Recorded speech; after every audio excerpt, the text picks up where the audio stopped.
असताना मोहिनी असं टाकून तिला चित्ररेखेनं ते उशीच्या महालापर्यंत आणलेलं आहे. अशा वेळी त्याच्यावरचं मोहिनी अस्त्र काढून घेतल्याच्यानंतर तो उठतो. आता उठणं हे आपलं साहजिकच आहे की आपण झोपेतून ज्याप्रमाणे उठतो त्याप्रमाणे उठणं महत्त्वाचं आहे. आणि त्याच्यानंतर बघतो तर काय आपण पुष्पवटी म्हणजे ज्या बागेच्या ठिकाणी होतो तिथं नाही, आपण अचानक महालाच्या ठिकाणी कसे हे त्याला आश्चर्य होतं. आणि अचानक ही दोन व्यक्ती त्याला तटस्थ उभी असलेले दिसतात आणि अशा वेळी तो घाबरतो. म्हणजे त्याला वाटतं की ही भूत आहे म्हणून तो घाबराघोबरा होऊन धावत पळत असतो. काही वेळ बघतो तर त्यांची काय हालचाल नसते. जवळ जाण्याचा प्रयत्न करतो, त्यांच्याजवळ जातो तर ते काय बोलत नाही काय नाही. म्हणून तो एक पुतळे वगैरे म्हणजे त्यानं केले ते बरोबर आहे, सर्व चुकीचं मी म्हणणार नाही. आम्ही अजूनही चुकतो, आम्ही काही मोठे कलावंत नाही. माझे जरी व्यवसाय बंधू आहेत त्यांना सुद्धा माहीत आहे मी कसा कलाकार आहे तो. कारण पप्पू नानोस्कर, शेणई यांच्याबद्दल जर सांगावं लागलं असेल तर 50 दिवसात 50 प्रयोग करताना माझी जी काय तारांबळ उडाली त्यांच्याबरोबर अभिनय किंवा भाषाशैली किंवा पुराणाच्या बाबतीत, कारण पुराणे माझ्या जीवनात मी कधी वाचलेलंच नाही. आणि अशा वेळी त्याने मला खरोखरच सांभाळून त्यावेळी घेतलं, पण मला डोक्याला मात्र चालना देण्यासाठी भाग पाडलं. कारण काहीतरी उद्या विचारणार आहे आणि त्याचं उत्तर आपण तयार केलं पाहिजे. या दृष्टिकोनातून मी एक कलाकार घडलेला, मी एक सामान्य कलाकार आहे, मी कोणी मोठा नाही. पण तो अभिनय शनईने सांगितल्याप्रमाणे मी आता तुम्हाला करून दाखवतोय. कितपत तुम्हाला योग्य वाटेल पटेल तर तुमच्यावर होऊन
हातपाय म्हणजे उलटे असतात.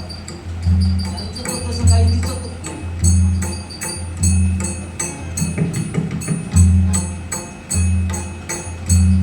अरे पुतळे वा प्रश्न पुतळे म्हणजे पुतळे मानावं लागतंय काय, पण पुतळे असा कुशल कारागीर जर मला भेटला असता तर समाधान वाटलं. याच्याकडे जर पाहिलं असेल तर वा सुंदर. हा कुशल कारागीर थोडा फुकट गेला. याच्या बाबतीत जे केलं ते फार आगळने वेगळंच करून ठेवलंय. लागतेस का भीक मागण्यासाठी? हा जरा कारण सौंदर्य अमाव आहे. आणि असं असताना हे जर सौंदर्य आणखी भर पडावं म्हणून काहीतरी बदल जर कुशल कारागिरीने केला असता आणि हा जर असा केला असता तर पण त्याचबरोबर हात सुद्धा त्याचप्रमाणे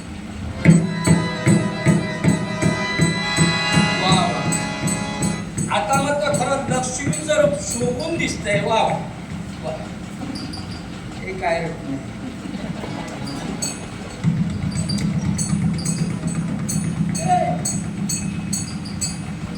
आहेत तशी सुंदर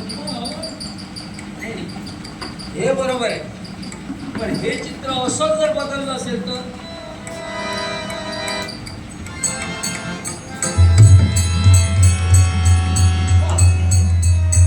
हे असं बरोबर आहे